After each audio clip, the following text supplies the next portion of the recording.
এই আমাদের ডেট্রয়েটে যখন ওকে কফির মধ্যে বিষ মিশিয়ে দিয়েছিল, তিনি যখন খেতে যাচ্ছেন, তা আমি ভক্তের রেণু রেণু, উনি সেভাবে বলতে গিয়ে বলছেন ভক্ত কি সেইটা আবার মনে রাখতে হবে। ভক্ত মানে যে কেউ না, শুধু মন্দিরে যাই বা একটু করি বলে ভক্ত তা নয়। তিনি হচ্ছেন ভক্ত যার সম্পূর্ণভাবে মনটা ঈশ্বরেতে গত হয়েছে, তিনি হচ্ছেন ভক্ত। মন প্রাণ সব কিছু ঈশ্বরেতে রয়েছে, ঈশ্বর ছাড়া কিছু নেই। ওই যে গল্পটা রাজাকে বলল তোমার 1 বছরের মধ্যে মৃত্যু, এবং রাজা ওকে বলল তুমি কি করে থাকো, বললো জানো আমি না সবসময় মৃত্যু ভয় পাই, এই তো চলে যাব, ফলে আমি সারাক্ষণ ভগবানকে ডাকি, ঈশ্বরকে ডাকি, ঈশ্বরকে ডেকে ঈশ্বরের মধ্যে থাকতে থাকি, সারাক্ষণ থাকি। আমি একজন সাধুকে দেখেছিলাম, তিনি ওই লোকের সঙ্গে কথা বলছেন, পাটনাতে ছিলেন, পাটনাতে গেছিলাম, তখন দেখছি যে সকালবেলায় মন্দির থেকে এসে গাছতলায় বসতেন, এরকম সুন্দর গাছ, আর ওই লোকেরা আসতো, গল্প করতো, নানা রকম বলতো যে স্বামীজি ইয়ে হয় ও করেগা, ইয়ে। উনি কথা বলে যাচ্ছেন, যদি যেটা বলতে হবে বলছেন, আদারওয়াইজ ওদের শুনছেন, কিন্তু হাতটা চাদরের তলায় সমানে জপ করে যাচ্ছে, জপটা একদম থামতো না। আর একজন মানুষকে দেখেছি, গীতানন্দজি, পূজনীয় গীতানন্দজি, উনিও একদম জপটা থামতোই না, কনস্ট্যান্ট, যখন নিজে কথা বলছেন তখন জপ, কথা বলছেন, যেই থামলেন অমনি জপ করছেন, এরকম ভাবে সারাক্ষণ ওই চিন্তার মধ্যে থাকতেন। তো ঈশ্বরের চিন্তা, ওই জন্য জপটাতে সুবিধা হচ্ছে একটা কিছু করি, আর একটা হচ্ছে যারা জ্ঞান অভ্যাস করে তারা সমস্ত সময় মনের মধ্যে আহম ব্রহ্মাস্মি আহম ব্রহ্মাস্মি এটা করতে থাকে, না আমি এই জগতের মধ্যে আছি বটে, কিন্তু আমি দেহ নই, মন নই, আমি সেই চিদানন্দ রূপ শিব ওম শিব, এই ভাবটা চলতে, ফলে মনের মধ্যে অন্য কিছু দাগ কাটতে পারে না। ভগবান বলছেন সেই ধরনের লোক যারা, আমি তাদের রেণু রেণু, অর্থাৎ ভগবান তিনি খুব খুশি যদি ভক্ত এরকম হয়। এখানে বৈদ্যনাথ কৃতবিদ্য কলকাতায় বড় আদালতের উকিল ঠাকুরকে হাত জোড় করিয়া প্রণাম করিলেন, এক পাশে আসন গ্রহণ করিলেন। সুরেন্দ্র শ্রীরামকৃষ্ণের প্রতি, ইনি আমার আত্মীয়। শ্রীরামকৃষ্ণ, হ্যাঁ এই স্বভাবটি বেশ দেখছি। তো সুরেন্দ্র বলছি ইনি আপনাকে কি জিজ্ঞেস করবেন তাই এসেছেন। শ্রীরামকৃষ্ণের কাছে ওরকম কোনো কিছু প্রশ্ন নিয়ে এসেছেন। ঠাকুর বলছেন বৈদ্যনাথের প্রতি, যা কিছু দেখছো সবই তার শক্তি, তার শক্তি ব্যতি রেখে করবার কোনো জো নাই। তবে একটি কথা আছে, তার শক্তি সব স্থানে সমান নয়। আমাদের প্রত্যেকের মধ্যে যে কোয়ালিটি গুলো আমরা দেখি, যেটাই হচ্ছে সেটাই কিন্তু ঠাকুরেরই শক্তিতে হয়। এই কথাটা যদি আমাদের মনে থাকে তাহলে কি হবে, অহংকারটা থাকবে না, শক্তিটা চলে যাবে তা না, কিন্তু অহংকারটা থাকবে না। আমি খুব ভালো গান করতে পারি, আমি খুব ভালো ছবি আঁকতে পারি, আমি খুব ভালো সায়েন্টিস্ট, আমি ভালো ডাক্তার, এভরি ফেজে ভীষণ সাকসেসফুল, কিন্তু সব সময় মনে রাখতে হয় ওই ভগবানের শক্তির জন্য এটা হচ্ছে, তা না হলে নাও হতে পারত। কত মানুষ আছে, আমাকেই কেন তিনি চুজ করলেন, আমাকে দিয়ে কেন করাচ্ছেন, এটা ভেবে যখন আমরা কাজটা করি তখন অহংকারটা আসে না। মানে একটু সফলতা এলে মানুষের হাততালি, মানুষের প্রশংসা সব থেকে বড় বন্ধন। আধ্যাত্মিক জীবনের পথে সব থেকে বড় বন্ধন হচ্ছে ওই মানুষের হাততালি পাওয়া, মানুষের প্রশংসা পাওয়া। ভীষণ ভাবে ওইখানে এসে প্রায় সবাই আটকে যায়। আমাদের বড় বড় সমস্ত সাধু সন্তরা ওই জায়গাতে এসে আটকে যায়। যারা করছে তারা তো ভালোবেসে করে, তারা কি সুন্দর উনি সবকিছু, কিন্তু যাকে করছে ও মাঝখান থেকে ওর মধ্যে অহংকার ঢুকে গেলে আর হতে পারে না, এগোতে পারে না। তাই তিনি ঠাকুর বলছেন তার শক্তি। ঈশ্বর কি কারুকে বেশি শক্তি দিয়েছেন, বিদ্যাসাগর জিজ্ঞেস করেছেন। তখন ঠাকুর বলছেন তাহলে আমি তোমাকে দেখতে এলাম কেন, কারোর মধ্যে একটু বেশি দেন, কারোর মধ্যে কম দেন, সেটা হয়েই থাকে কর্মফল অনুযায়ী। কোন পূর্ব জীবনে কেউ ভালো কাজ করেছিল, এই জীবনে সে হঠাৎ করে অনেক সাকসেস পেতে লাগলো। আশেপাশে বন্ধু বান্ধব তারা ভাবলো তো এরকম ছিল, হঠাৎ কি করে হয়ে গেল। স্বামী বিবেকানন্দ তিনি কলকাতা ইউনিভার্সিটি থেকে গ্রাজুয়েট হয়েছিলেন, প্রত্যেক বছর হাজার হাজার বেরোচ্ছে, কিন্তু হঠাৎ উনি একেবারে বিশ্ববরেণ্য হলেন কেন? সমস্ত কিছু যেটাই বলছেন সেটাই একদম কোটেবল কোটস হয়ে যাচ্ছে। লোকেরা সেটাকেই কোট করে রাখছে, সেটাকেই বলছে, তার থেকে ইন্সপিরেশন নিচ্ছে। ইন্সপিরেশন নিচ্ছে কারা? নেলসন ম্যান্ডেলার মতো লোকেরা, গান্ধীজির মতো লোকেরা, তারা ইন্সপিরেশন নিচ্ছে। তারা দেশভক্তি, স্বামী বিবেকানন্দের কথা শুনে ওদের দেশভক্তি বেড়ে যাচ্ছে। আবার বহু সাধু সন্ত বিবেকানন্দের কথা শুনে তারা ইন্সপিরেশন পাচ্ছে। এখন চলেইছে, ছিলেন তো মাত্র ওই গ্রাজুয়েট একটা, তো ওই বিদ্যার কি দরকার আছে, কি দরকার ছিল? এইটুকুই যে সাধু আধুনিক বলে ওটা দরকার ছিল এই পর্যন্ত। কিন্তু হলেন কেন? যখন কলকাতায় বিবেকানন্দের গাড়িটা সবাই টেনে টেনে নিয়ে যাচ্ছে, ছাত্ররা লোকেরা খুব বিবেকানন্দ জি কি জয় বলছে, তখন উনি গাড়ির উপর থেকেই বলছেন, চুপ করো চুপ করো, আমার জয় দিও না, ভগবান শ্রীরামকৃষ্ণের জয় দাও। কেন? তিনি ইচ্ছা করলে এই কলকাতার ধুলো থেকে আমার মতো শত শত বিবেকানন্দ তৈরি করতে পারেন। এইটাই ঠিক ঠিক রিয়ালাইজেশন। এই জন্য বিবেকানন্দ তিনি ঠিক জানেন যে শক্তিটা হচ্ছে আর একটা জায়গায়, তিনি এসে আমাকে এইভাবে সাহায্য করছেন। আর সত্যি তো তাই। এই আমাদের ডেট্রয়েটে যখন ওকে কফির মধ্যে বিষ মিশিয়ে দিয়েছিল, তিনি যখন খেতে যাচ্ছেন তখন এই কফির মধ্যে থেকে ঠাকুর দেখা দিয়ে বলছেন, খাসনি, এর মধ্যে বিষ আছে, এটা রেখে দে। আমি প্রত্যেকটা সময়ে তিনি তাকে দেখা দিচ্ছেন, কোন কথাগুলো বলতে হবে বক্তৃতার আগে এসে ওনাকে বলে দিয়ে যাচ্ছেন। রাত্রে ঘুমের মধ্যে যে কথাগুলো বলছেন সব এই বক্তৃতাগুলো। পাশের ঘরের লোকটা বলছে, আপনি কার সঙ্গে কথা বলছিলেন? তো বলছে, আমি কথা বলছি না, মনে বুঝতে পারছেন না। ঠাকুর এসে সারা রাত বলছেন, সমানে গাইড করে নিয়ে চলেছেন। এখন এই যে শক্তির প্রকাশটা আমরা দেখতে পাচ্ছি, চোখের সামনে দেখতে পাচ্ছি। তা না হলে একটা মাত্র young man of 29 years old যখন আমেরিকাতে এলেন, তখন আমেরিকা ভারতবর্ষের নামটাই শোনেনি। ইউরোপ ওরা জানতো, আমেরিকা জানতোই না ভারতবর্ষ। কিন্তু সেখান থেকে ওই ছেলেটি এসে একা একাই এত ফেমাস কি করে হয়ে গেলেন। তখনকার দিনের সব থেকে হাই অ্যান্ড রিচ সমস্ত পরিবারগুলো ওনাকে ইনভাইট করছে, উনি গেলে তারা খুব সম্মানীয় বোধ করছে। রকাফেলারের মতো সমস্ত লোকেরা এরকম ডাকছে। এই চারটিখানি কথা। কারণ এই যে মানুষটি, তিনি বারবার বলছেন, আমার শক্তি না, আর পেছনে একজন আছেন। তো যখন বিবেকানন্দের নামে কিছু নিন্দামন্দ করছিলেন কলকাতা থেকে কিছু বাঙালিরা কয়েকজন, তখন এখানকার আমেরিকার লোকেরা একটু চিন্তিত হয়ে পড়লেন যে ওরা এরকম ভাবে আপনার নামে এরকম করছে, আপনি উত্তর দিচ্ছেন না কেন? তো প্রথমে উনি বললেন যে না, আমার কিরকম জানো, হয় আমাকে তোমাকে প্রশংসা করতে হবে, নইলে আমাকে নিন্দা করতে হবে, কিন্তু you can't ignore me. Either you have to praise me or you have to criticise me, but you can't ignore me. বলে এটা মজা করলেন। তারপরে বলছেন, তোমরা ভয় পেও না, কারণ আমাকে যিনি রক্ষা করছেন, এই সূর্যের নিচে বা সূর্যের ওপরে কোনো শক্তি নেই যে আমাকে কোনো ক্ষতি করে। আমাকে যিনি রক্ষা করছেন তার শক্তি সর্বত্র। এই যে বিশ্বাস এবং সত্যি সত্যি অনুভূতি, সেটা আমরা চোখের সামনে দেখতে পাচ্ছি, অস্বীকার করার কোনো উপায় নেই।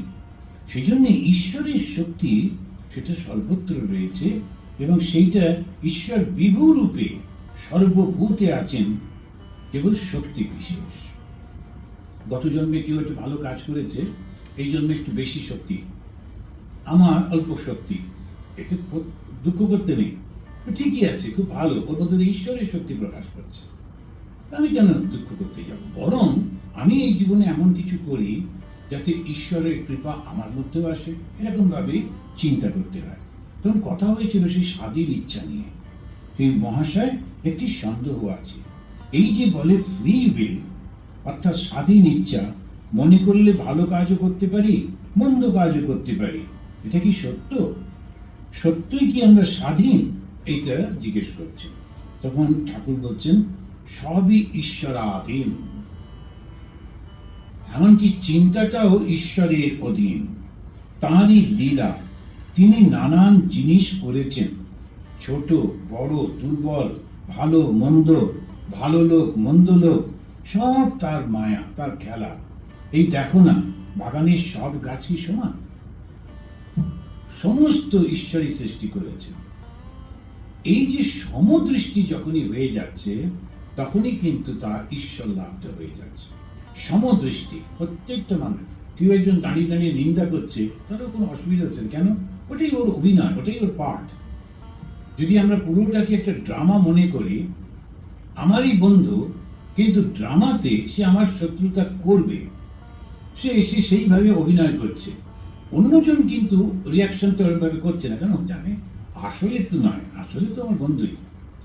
তখন কি হয়, একেবারে মানুষ যখন পাগল হয়ে যায় না, কারণ কিছু কিছু আছে আমাদের, অন্তত ভারতবর্ষে আমরা জানি কোনো কোনো প্রভিন্সে একটা পরিবারকে যদি কেউ কোনো কিছু বলে থাকে, ওই পরিবারে যতদিন পুরুষ থাকবে, কোনো পুরুষ, সে ওই শোধ নিতেই হবে, অন্যকে মারতেই হবে করে শেষ হয়ে যায় ওরা, কিন্তু তবু ছাড়বে না।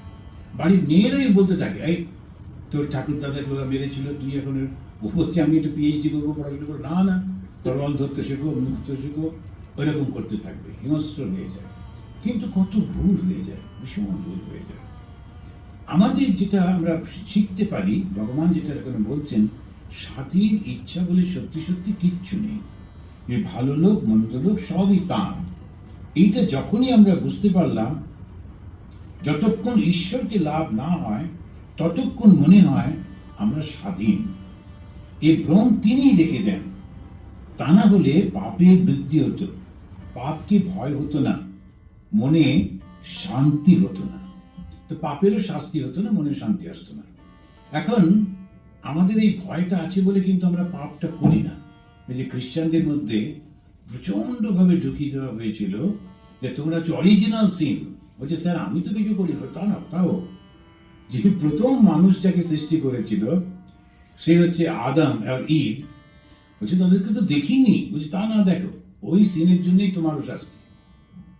এখন এইরকম ভাবে আমরা, সে কে কবে কোথায় একটা কিছু ভুল করেছে, আমাকে শাস্তি পেতে হবে, এমন মনের মধ্যে ঢুকিয়ে দিয়েছে, প্রচন্ড ভয়ের মধ্যে থাকতো। এরা এত শক্তিশালী জাতি, যাদের মধ্যে এই ধর্মটা প্রথম এসেছিল, তাদেরকে একেবারে কন্ট্রোল করে রেখে ওই ভয়টা দিয়ে।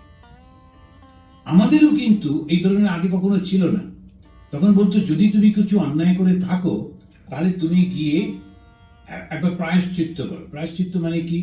বেশিরভাগ লোকেরা নদীর ধারে যেত, বা একটা কোনো জায়গায় একা একা থেকে নিজে একটু রান্না করে একবেলা খেয়ে অনেক করে জব করতো। তখন প্রায়শ্চিত্ত হয়ে যেত, একটা কিছু ভুল করে ফেলেছে, তখন এই প্রায়শ্চিত্ত করে ফেলতো। কেউ কেউ প্রায়শ্চিত্তের নামে প্রচন্ড ভাবে, যেন কখনো কখনো হয়েছে যে তিনি একটা আগুন জেলে সে আগুনে বসে আত্মাহুতি দিয়ে দিতেন, না আমি বড্ড বড় ভুল করে ফেলেছি, আর দরকার নেই। কিংবা খুব অসুখ করলে, যখন দেখছেন আর বাঁচবো না, শুধু শুধু অন্যকে কষ্ট দিয়ে কি লাভ, তখন ওরকম করতেন, আগুন জেলে তার মধ্যে প্রবেশ করতেন। তাই সেই সমস্ত প্রায়শ্চিত্ত একটা ছিল। কিন্তু এই যে পাপের ভয়টা পরবর্তীকালে আমাদের ধর্মের মধ্যে ঢুকেছে, কেননা লোককে কন্ট্রোল করতে এটা দরকার, তা না হলে ভুল করতে থাকবে। আদারওয়াইজ প্রত্যেকটি জিনিস কিন্তু ঈশ্বরের অধীন, আমরা হাতটাই তুলতে পারবো না যদি ঈশ্বর না করে। ভগবান শ্রীরামকৃষ্ণের যে কথাটা তিনি বলছেন, ঈশ্বরের ইচ্ছা না হলে গাছে একটা শুকনো পাতাও পড়ে না, গাছের একটা শুকনো পাতাও পড়বে না যদি ঈশ্বরের ইচ্ছা না হয়। তাই ঈশ্বরকে, যিনি ঈশ্বর লাভ করেছেন, তার কি ভাব জানো? আমি যন্ত্র তুমি যন্ত্রী, আমি ঘর তুমি ঘরণী, আমি রথ তুমি রথী, যেমন চালাও তেমনি চলি, যেমন বলাও তেমনি বলি। শঙ্করাচার্যের ওই যে উপদেশ শাস্ত্রী এবং অন্যান্য বইতেও রয়েছে। আচ্ছা, একটা লোক যে ঈশ্বর লাভ করেছে, আধ্যাত্মিক জীবন অনেক উন্নত হয়েছে, বুঝবো কি করে? প্রত্যেকটার তো একটা কিছু প্রমাণ থাকতে হবে না। কেউ এসে বললো আমি ব্রহ্মজ্ঞান লাভ করেছি, আমি তো জানি না, আমি কি করে বুঝবো? তখন উনি বলছেন যে যে ব্রহ্মজ্ঞান লাভ করেছে তার তিনটে গুণ থাকতেই হবে। এক ফোঁটাও অহংকার থাকবে না ওর মধ্যে। যদি অহংকার থাকে, বুঝতে হবে ওর ঈশ্বর লাভ হয়নি। প্রথম বেসিক একেবারে। সেই জন্য যে প্রথমেই অ্যাডভার্টাইজ করছে আমি এই করেছি, আমি করতে পারি, অমুক তমুক, পরিষ্কার পরিষ্কার অন্য কিছু হয়েছে, হয়তো ঈশ্বর লাভটা হয়নি। এটা একদম পরিষ্কার। দ্বিতীয়, খুব সমদৃষ্টি, কখনো অন্যকে নিন্দা করবে না, কখনো অন্যের নিন্দা সে করতে পারবেই না। কেননা ও তো দেখছে ভগবান সবার মধ্যে রয়েছে, কারোর মধ্যে একটু এই রূপে, কারোর মধ্যে ওই রূপে, সেজন্য কখনো নিন্দা করবে না। আর তৃতীয়ত হচ্ছে, তার মধ্যে কোনো চাওয়া পাওয়া থাকবে না, একদম আনসেলফিশ। এই তিনটে গুণ যদি কারোর মধ্যে দেখতে পাওয়া যায়, তখন বুঝতে হবে যে সে ঈশ্বর লাভ করেছে, তা না হলে হবে না। সেজন্য ভাগবতও বলছে, আবার শঙ্করাচার্য তিনি বেদান্তবাদী, তিনিও বলছেন এই ইয়ার্ডস্টিকটা হচ্ছে আসল। অনেকে অনেকটা কাছে চলে যায়, একদম পরিপূর্ণ না হলেও অনেক কাছে চলে যায়, সমদৃষ্টি থাকে, তারপরে তার মধ্যে অহংকারটা অনেক কম থাকে, এবং তখন বুঝতে হবে সে মহাপুরুষ। একেবারে পরিপূর্ণভাবে ঈশ্বর লাভ না করলেও মানুষটি মহাপুরুষ। এই তিনটে গুণ, অহংকারের লেশ মাত্র থাকলে ঈশ্বর লাভ করেছে বোঝা যাবে না, বলা যাবে না। আর যদি বা থাকে, তখন বুঝতে হবে অল্প যদি কিছু থাকেও কখনো কখনো দেখি অনেকটা কাছে গেছে ঈশ্বরে। এই শাস্ত্র আমাদের একটা সুবিধে হচ্ছে, একেবারে আয়নার মতো। তুমি যে বলে দেবে ঈশ্বর লাভ করেছি, ওটা বললে হবে না। আমাদের একটা মিটিং হচ্ছিল, কি আর ভুলে গেছি কেন, ওই আমাদের ইয়েতে, যেখানে স্বামীজির বক্তৃতা হয়েছিল আর্ট ইনস্টিটিউটে, ফুলারটন হলে। তা কয়েকজন লোক ওখানে এসেছিলেন, কোন একটা গ্রুপ ওরা করছিল, আমাকেও ডেকেছিল, আমি গিয়ে ইনঅগারেশন দিয়ে বলে, তখন ওখানে একজন ভদ্রলোক বসছিলেন। আমার ওকে দেখে আমার লজ্জাই হচ্ছিল, কি করবো। সমানে বলছে যে আমি হিমালয়ে ছিলাম, আর হিমালয় বললে লোকের একটা মনে হয়, ওরে বাবা হিমালয় একটা কি জিনিস, হিমালয়ের লোক ভর্তি, পুরো হিমালয়তে এখন খুব পপুলার, যে আমি হিমালয়ে ছিলাম, তারপরে আমার পূর্বজন্ম দর্শন হয়েছে, তারপরে ঈশ্বর লাভ হয়েছে, তারপরে এখন ঈশ্বর বলেছেন তুমি এখন আমেরিকায় যাও, আমি এসেছি, বেশ। এখন এইরকম ভাবে বলে যাচ্ছে, আমিও আছে ঠিকই আছে, একটু এসে ঘুরছে, খারাপ কি। কিন্তু দেখতে হবে যে সত্যি সত্যি কি অহংকারে এত প্রকাশ বোঝা যাচ্ছে। আমি বললাম না, তিনটে মিলছে না, ওই তিনটে ক্যাটাগরির মধ্যে ফেললে হচ্ছে না। আমি আস্তে আস্তে চলে এলাম। এখন এই যে ভাবটা, এটা পরিষ্কার একদম, সমস্ত লোক একেবারে পাগল বটে, কিন্তু না, ওই তিনটে না হলে হবে না। আর তিনটে একদম সিম্পল, অহংকার থাকলে হবে না। তার কারণ হচ্ছে, যে মুহূর্তে আমি বোধ রয়েছে, তখন ঈশ্বর বোধ নেই। যখন ঈশ্বর বোধ হয়, তিনি বোধ হয়, আমি বোধ থাকে না। সেজন্য ঠাকুর আমি বলতেই পারতেন না। ঠাকুর বলছেন, যিনি ঈশ্বর লাভ করেছেন, তার ভাব হচ্ছে আমি যন্ত্র, তুমি যন্ত্রী, যেমন চালাও তেমনি চলি। তো বৈদ্যনাথ বলছে আজকে, হ্যাঁ, তর্ক করা ভাবটি জ্ঞান হলে যায়। শ্রীরামকৃষ্ণ বলছেন থ্যাংক ইউ। উনি তিনটে চারটে ইংলিশ শব্দ জানতেন, তো সেটা একটা উনি ব্যবহার করলেন, থ্যাংক ইউ। তখনকার দিনে ইংরেজি শব্দ বলাটা কিন্তু ধার্মিকদের পক্ষে একেবারে অন্যায় ছিল, কারণ ট্যাবু ছিল, কেননা ম্লেচ্ছ ভাষা, পরদেশী ভাষা। কিন্তু যখন শ্রীরামকৃষ্ণ আসছেন, লক্ষ্য করে দেখুন, উনি কি সারা ভারতবর্ষের কোন সাধু ইংরেজিতে কথা বলতেন না।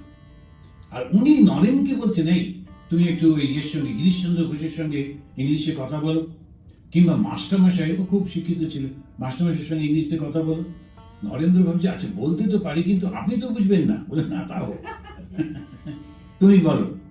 এখন এই ওকে কেন বলতে দিচ্ছেন, কেন ওকে ডিবেটিং করতে হবে, বক্তৃতা দিতে হবে, সেই জন্য উনি ইন্সপায়ার করছেন। আর একটা, মনের মধ্যে যেন এই ভাব না থাকে আমি সাধু হয়েছি। তখন নরেন সাধু না, ছাত্র, কিন্তু পরে যখন সাধু হবে, বলো কেন আমি ইংরেজি শিখবো, কেন ইংরেজিতে বলবো, সাধুরা ইংরেজি বলে না, একদম না। সেই জন্য পুরো ইংরেজিটা শেখাচ্ছেন। ওই ইংরেজি যদি স্বামীজি না জানতেন, হিন্দু ধর্মটা সম্পর্কে পৃথিবী জানতেও পারত না। যারা বিবেকানন্দের বিরোধী বা কিছু, তারা হয়তো বলতে পারে, কিন্তু সত্যি সত্যি নতুন শঙ্করাচার্যের পরে নতুন ভাবে হিন্দু ধর্মটাকে পুনঃপ্রতিষ্ঠা করা, এটা বিবেকানন্দ করেছে। একটা নতুন হিন্দু ধর্মের জন্ম দিয়েছে, যেটা আমার শিষ্যা মার্গারেট নোবেল, সিস্টার নিবেদিতা লিখেছেন, যে একটা নতুন হিন্দু ধর্মের জন্ম দিচ্ছেন উনি, নতুন ভাব দিচ্ছেন অসাধারণ ভাবে। ভারতবর্ষের মধ্যে একটাই সন্ন্যাসী ছিলেন যিনি ওই ইংলিশটা জানতেন। তো সেজন্য ওকে চুজ করে ওকে সবাই মিলে পাঠালো। তো ঠাকুর শ্রীরামকৃষ্ণদেব ওখানে তিনি সবার সামনে বলছেন থ্যাংক ইউ, তোমার হবে, আশীর্বাদ করছেন। কেন? ওর মনটা ঠিক ও বুদ্ধিটা বুঝেছে যে কোনটা আমার কি স্বাধীনতা আছে চিন্তা করবার। ঠাকুর আরেকটা জায়গায় এই কথা মেতেই পাবো অন্য একটা ভাবে বলছেন, বলছেন অবশ্য আছে। কিরকম জানো? চেষ্টাটা তুমি করতে পারো বলে একটা উদাহরণ দিচ্ছেন, একদম গ্রাম্য উদাহরণ। বলছেন একটা চাষি তার গরুটাকে বেঁধেছে, যারা যারা গ্রামে এগুলো দেখেছে চুট করে বুঝতে পারবে, নইলে শহরের লোক বুঝতে পারবে না। আর এখানে তো গরু তো দড়ি দিয়ে বাঁধে না, দেখি তো সব এমনি খোলা থাকে। এখন ওখানে হচ্ছে আমাদের দেশের চতুর্দিকে নানা রকম জমি টমি, একটু তার মধ্যে খাওয়াতে হবে গরুটাকে, ওরা এসে গরুর গলায় দড়ি দিয়ে একটা বেঁধে দিয়ে যায়। এখন ওই সার্কেলটার মধ্যে গরুটা খেতে পারে। ও একটা গাছতলায় বসে বসে দেখছে, এবারে দেখছে গরুটা প্রচন্ড চেষ্টা করছে আর একটা প্যাচের কাছে যেতে, সেখানে খুব গ্রিন ঘাসটা রয়েছে, সবুজ ঘাস রয়েছে। তো ও দেখে বললো ও ওই জায়গাটা ঘাসটা রয়েছে, আর গরুটাও খুব চেষ্টা করছে। আচ্ছা, ও কি করলো, একটু দড়িটা আরো একটু বড় করে দিল। ওই যে প্রচেষ্টাটা করছে গরু ওইখানে যাওয়ার জন্য, খুব গলাটা বাড়াচ্ছে, মুখটা বাড়াচ্ছে, তখন ওই যে খুলে দিচ্ছেন, তো সেইটা বলছেন এইটা তোমার স্বাধীন ইচ্ছা, আমাকে দাও বলে আমি কান্নাকাটি করছি, এইটা আমার স্বাধীন ইচ্ছা, দেবে কি না ওটা ঠাকুরের ইচ্ছা। যেমন একটা বাচ্চা ও খুব চেঁচামেচি কান্নাকাটি করছে, আমাকে এটা দাও, এখন ওইটা ওর স্বাধীন ইচ্ছা, ওই কান্নাকাটিটাও করতেই পারে। দেবেন কিনা সেটা বাবা মার ইচ্ছা। তো সেই রকম ভাবে আমরা স্বাধীন ইচ্ছা কি খুব করে ঠাকুরকে প্রার্থনা করতে পারি, ডাকতে পারি, কাঁদতে পারি, কিন্তু দেবেন কি দেবেন না সেইটা স্বাধীন ইচ্ছা ঠিক সেরকম ভাবে কিছু নেই। এটা হচ্ছে দ্বৈত ভাব দিয়ে যখন আমরা দেখছি, অদ্বৈত ভাবে কিন্তু এই আলোচনাগুলো আসে না। যখন অদ্বৈত ভাবে বলছে তখন কিন্তু না আছে দেবতা, না আছে ভগবান, না আছে স্বর্গ, না আছে কোনো কিছু। সেজন্য আমরা অনেক সময় মিক্স করে ফেলি অদ্বৈত আর দ্বৈত, এই দুটো একদম পাশাপাশি চলেছে। তো দ্বৈত ভাবটার মধ্যে দিয়ে এই ভাবটা ঠাকুর কথা বলছেন ভক্তদের সঙ্গে, তো সেজন্য ভক্তরাই ভাবে। অদ্বৈত যখন হয়, ও না করে পুজো, না করে ধ্যান, না কোনো কিছু। কেন? কার ধ্যান করবে? আমি তো সেই পরম ব্রহ্ম, আমি কি করে এখন কৃষ্ণের ধ্যান করবো? তা তো হবে না। সেজন্য কিচ্ছুটি করে না। সত্যি সত্যি অদ্বৈত যারা করেন তাদেরকে আমরা দেখতে পাই না অদ্বৈত ভাবে। ওরা ওই নির্জনে কোথাও গিয়ে থাকেন, ওইভাবে থাকেন। আমি বেলুর মঠে একজন সাধুকে দেখেছি, অদ্বৈত ভাবের সাধু। তিনি ছিলেন বেলুর মঠের ম্যানেজার, তাকে সবাই বলতো ভরত মহারাজ, খুব পুরনো। তখন আমাদের ইন্দিরা গান্ধী যখন ছোট ছিলেন তখন ওর কাছে এসে থাকতেন। তো উনি ছিলেন অদ্বৈতবাদী, কিন্তু বেলুর মঠের ম্যানেজার। তো উনি যখন মন্দিরে যাচ্ছেন, ঠাকুরের সামনে গিয়ে হাতটা জোর করতে হবে, প্রণাম করতে হবে, তাতে যাতে না হয় সেজন্য হাতটা পেছনে নিয়ে যেতেন। হাতটা এরকম ভাবে যে পেছনে নিয়ে যায় না, সেরকম ভাবে হাতটা পেছনে নিয়ে উনি যেতেন, গিয়ে দেখতেন সব পরিষ্কার পরিচ্ছন্ন আছে কিনা, ফুল দিয়ে সাজানো হয়েছে কিনা, সব ঠিক হয়েছে কিনা। ম্যানেজারের ডিউটি, সুতরাং সমস্ত সব করতেন। আবার সমস্ত বেলুর মঠের সব ভক্তরা খেয়ে চলে গেলে তারপরে খেতে যেতেন, কারণ কেউ খায়নি, উনি আগে খেয়ে বিশ্রাম করছেন তা করবেন না। ওই ডিউটিগুলো একদম পাক্কা করতেন, কিন্তু পুজো করতেন না। প্রতিটি মানুষের সমস্ত কিছু খেয়াল রাখতেন, সব কিছু রাখতেন, কিন্তু চুপ করে যখন একলা বসে থাকতেন, চুপ করে বসে থাকতেন ওই ভাবের মধ্যে, আহম ব্রহ্মাস্মি, আহম ব্রহ্মাস্মি, আমি সেই ব্রহ্ম। এগুলো খুব কঠিন। কলকাতার যত বড় লোক ছিলেন, অল, শুধু কলকাতা না, ভারতবর্ষে, ইনক্লুডিং ইন্দিরা গান্ধী পর্যন্ত। ইন্দিরা গান্ধী যখন ছোট ছিলেন তখন ওর কাছে আসতেন, তারপরে যখন প্রধানমন্ত্রী হলেন তখনও তো আসতেন ওর কাছে, কিন্তু একই দৃষ্টি, ইন্দিরা বলে ডাকতেন এবং ওই যেতে চেতেন না। ওইরকম কোনো কিচ্ছুর মধ্যে নেই, প্রচন্ড ব্যক্তিত্ব ছিল কিন্তু কোনো অহংকার নেই। এখন এই মানুষটিকে আমরা চোখের সামনে দেখি, ঠিক সাইড বাই সাইড ছিলেন দশম গুরু আমাদের সঙ্গে, শ্রীমৎ স্বামী বীরেশ্বরানন্দজি।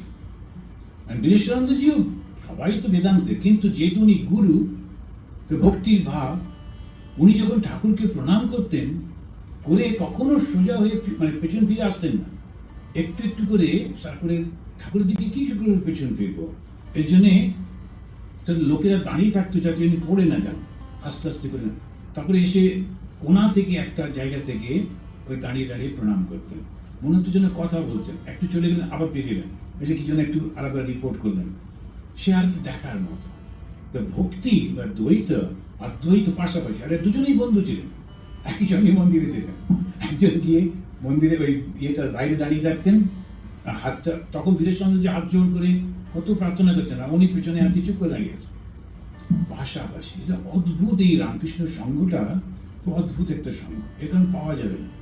সবাই বলে একটা ভাবের মধ্যে চলতে হয়, এখানে বহু রকমের ভাবের রয়েছে।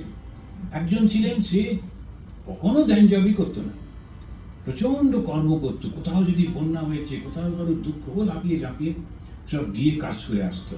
তো সবাই বলতো, আরে বাপু একটু জপ ধ্যান করো, তখন বয়স হয়ে যাচ্ছে, কবে মরবে, তখন বলে না না মরবার সময় তো ঠাকুর আসবেন তো। আরে আশ্চর্য, আমি তো ঠাকুরেরই সেবা করছি, ঠাকুরেরই তো সেবা করছি, ঠাকুর আসবেন না মানে নাকি ছেড়ে গেল। তারপরে সত্যি সত্যি আমি শুনেছি অন্য সাধুদের কাছে, use to challenge like that, ছেড়ে গেলেন নাকি, আরে ঠাকুরেরই সেবা করছি, মৃত্যুর সময় আসবেন না, একই কথা। মৃত্যুর আগের দিন, মানে যেদিন মারা যাচ্ছেন, ওই রাত্রিরে ওই আমাদের যে সাধুদের জন্য একটা হসপিটালে একটা রুম আছে, সেখানে প্রায় 7-8 জন একসঙ্গে থাকে। উনি উঠে অন্যদের ডাকছেন, এই ওঠো ওঠো ওঠো, ঠাকুর এসছেন, মা এসছেন, আমি যাচ্ছি ঠাকুরের সঙ্গে, উঠে পড়ো উঠে পড়ো। সবাইকে ডেকে ঢুকে ব্যাস চলে গেল। সবাই উঠে পড়ে দেখছি যে ও মারা গেল। ভেবে দেখুন, কর্মযোগী সেও কিন্তু একই লক্ষ্যে পৌঁছে যাচ্ছে, কিন্তু আসল ব্যাপারটা কি, নিজের যে বিশ্বাসটাতে দৃঢ়তা, খানিকটা এইটা খানিকটা এরকম না, একদম নিজেরটাতে সম্পূর্ণ বিশ্বাস করে চলতে হয়। ঠাকুর বলছেন যে ওই স্বাধীনতাটা তোমার আছে। স্বামীজির একটা অসাধারণ কথা আছে, স্বামীজি বলছেন যে be free like air but obedient like the grasses. Be free like air, যখন খুশি যেখানে খুশি বয়ে যাচ্ছে, কিন্তু ওবিডিয়েন্ট লাইক দ্য গ্রাসেস মানে কি, আমি যখন রামকৃষ্ণ মিশনে জয়েন করব, সেটা তার আগে পর্যন্ত আমার নিজস্ব, আমি কোথায় জয়েন করব, করব কি করব না সব কিছু, কিন্তু একবার যখন এটা গ্রহণ করেছি, তখন যেমনটি বলা হবে তেমনটি করব, একদম ওবিডিয়েন্ট লাইক দ্য গ্রাসেস। তখন আর কোনো অহংকার থাকবে না, আমি বোধ থাকবে না, যেমন বলবে তেমন করব। এই ভাবটা না হলে ধর্ম জগতে অগ্রসর হওয়া যায় না। তখন শ্রীরামকৃষ্ণ ওনাকে বলছেন যে তোমার হবে, ঈশ্বরের কথা যদি কেউ বলে লোকে বিশ্বাস করে না। যদি কোনো মহাপুরুষ বলেন আমি ঈশ্বরকে দেখেছি, সাধারণ লোকে সেই মহাপুরুষের কথা লয় না, লোকে মনে করে ও যদি ঈশ্বর দেখেছে আমাদের দেখিয়ে দিক। কিন্তু একদিনে কি নারী দেখা শেখা যায়? বৈদ্যের সঙ্গে অনেক দিন ঘুরতে হয়, তখন কোনটা কফে, কোনটা বায়ু, কোনটা পিত্তের, এই নারীগুলো বুঝতে পারে। যাদের নারী দেখা ব্যবসা, তাদের সঙ্গ করতে হয়। সবাই হাসছে। এখন সত্যি সত্যি যদি ডাক্তারের সঙ্গে না থাকো, বুঝতে পারা যায় না তো। কথা নেই বার্তা নেই, এরকম এসে বললেই হলো ঈশ্বরকে দেখিয়ে দিন। একবার কলকাতার বাসে, তখন ব্রহ্মচারী তো, বাসে কি ভিড়, তাকে গরম, তারপরে ভিড়, তরতর করে ঘামছি, আর ঘামের মধ্যে যেমন সে চশমাটা ক্লিপ করে পড়ে যায়, সেই রকম নানা রকম অবস্থা। ওর মধ্যে একটা ছেলে আমার কানের কাছে এসে বলছে, আচ্ছা একটু মেডিটেশন শিখিয়ে দেবেন। আমি জায়গা পাওনি, প্রথম হচ্ছে ভুল লোককে ধরেছে, তারপরে একটা বাজে জায়গায় ধরেছে। তো তখন আমি মজা করে ওকে বললাম, এই তো আমি বাসের মধ্যে মেডিটেট করছি। হ্যাঁ সত্যি, কিভাবে করছেন? ওই যে মহিলা ফুসফুস করছে, হয়তো উঠে পড়বে সিটটা থেকে, তখন এইটাতে বসবো। যারা কলকাতার বাসে না যায়নি ওরা বুঝতে পারবে না ওই সিট পাওয়া যে কি কঠিন। সেই জন্যে যে একজন এই মহিলা সে উসকুস করছে, তখন মনে হচ্ছে যদি ওঠে, আমি ওর কাছে দাঁড়িয়েছি তো, তখন বসবো। তো আমি বললাম ওই পুরো ধ্যানটা আমার ওই মহিলার ওপর, উঠছে কি উঠছে না, সেই জন্য এটা ধ্যান করছে। এখন ও কথা নেই বাসের মধ্যে। এখন এইরকম সমস্ত যদি জিজ্ঞাসা হয়, তখন তো সে না দিতে পারে উত্তর, আর না পায় কোনো এখন উনি বলছেন যে যারা ওইটা করে তাদের সঙ্গে সঙ্গে ঘুরতে হয়, তা না হলে পারা যায় না। আবার বলছেন অমুক নম্বরের সুতো যে সে কি চিনতে পারে? সুতোর ব্যবসা যারা করে তাদের দোকানে কিছুদিন থাকো, তখন কোনটা 40 নম্বর কোনটা 41 নম্বরের সুতো ঝাঁ করে বলতে পারবে। এটা আমি ঠিক জানি না, তবে এটা ঠিকই। আমরা তো অদ্বৈত আশ্রমে বই পাবলিশ করতাম, ওই যে পেপারগুলো কিনতে হয় সেটা দেখে বুঝতে পারা যেত এটা কত টনের পেপার, কতটা ওজন হবে। 100 পাতার যদি বই হয়, এইরকম যদি পেপার নিই বইটার ওজনটা বেড়ে যাবে। আর ওজনটা যদি বেড়ে যায়, পোস্টে যখন বইগুলো পাঠাবো তখন পোস্টেজটা বেড়ে যাবে, লোকেরা কিনতে অতটা রাজি হবে না। সেজন্য আমরা এমন একটা কাগজগুলো কিনতাম, যেমন যারা কাগজ বিক্রি করতে আসতো অনেকগুলো ভ্যারাইটি, যেমন এই শাড়ি কাপড় বিক্রি করতে আসে না, কিন্তু লোকেরা জানে কোন সুতোটা কত কিরকম ভাবে হয়, থাকতে হবে, দেখতে হবে, তবেই ওটা শেখা যায়। সেই জন্য যদি সাধুদের সঙ্গে থাকা যায় তারপরে পরে বোঝা যায় যে সেটা কোনটা কিরকম। ভক্তদের সঙ্গে সংকীর্তন করছেন, সেই সংকীর্তনে গান হচ্ছে, গোষ্ঠ খোল বাজাইতেছে, এখনো গান আরম্ভ হয় নাই। খোলের মধুর বাজনা গৌরাঙ্গ মণ্ডল তার নাম সংকীর্তন উদ্দীপন করে ঠাকুরের ভাবে মগ্ন হইতেছে। মাঝে মাঝে খোলের দিকে দৃষ্টি নিক্ষেপ করে বলতেছেন, আমরি আমরি, আমার রোমাঞ্চ হচ্ছে। গায়কেরা জিজ্ঞেস করলেন কিরূপ পদ গাইবেন? ঠাকুর শ্রীরামকৃষ্ণ বিনীত ভাবে, একটু গৌরাঙ্গের কথা গাও। এই শব্দটা কিন্তু শ্রীরামকৃষ্ণদেবকে জিজ্ঞেস করছেন আমরা কোনটা গাইব, কারণ ওনার জন্যই তো সবাই। উনি কিন্তু খুব বিনীত ভাবে বলছেন যে আমাকে জিজ্ঞেস করছে, আই এম দ্য বস, তা কিন্তু না। তখন উনি বলছেন একটু বিনীত ভাবে যে একটু গৌরাঙ্গের কথা করো, গৌরাঙ্গের গান হচ্ছে। তো গৌরাঙ্গের কথাটা বলতে গিয়ে উনি যেমন আমাদের যে কীর্তন আরম্ভ হলো, আমার মনে হয় আমরা এই পর্যন্ত শেষ করি, পরে আবার আমরা এটা থেকে আলোচনা করব। এখানে ঠাকুর কীর্তনটা খুব ভালোবাসতেন, কীর্তন শুনতে খুবই পছন্দ করতেন। তাহলে আমরা এই স্তোত্রটা পাঠ করে তারপরে আজকে শান্তি করব। আপনারা আমার সঙ্গে বলতে পারেন, নিরঞ্জনম নিত্যং অনন্তরূপম ভক্তানুকম্পা ধৃত বিগ্রহং বৈ ঈশাবতারং পরমেশমিদ্যম তম রামকৃষ্ণম শিরসা নমামঃ। ওম শান্তি শান্তি শান্তি। হরি ওম।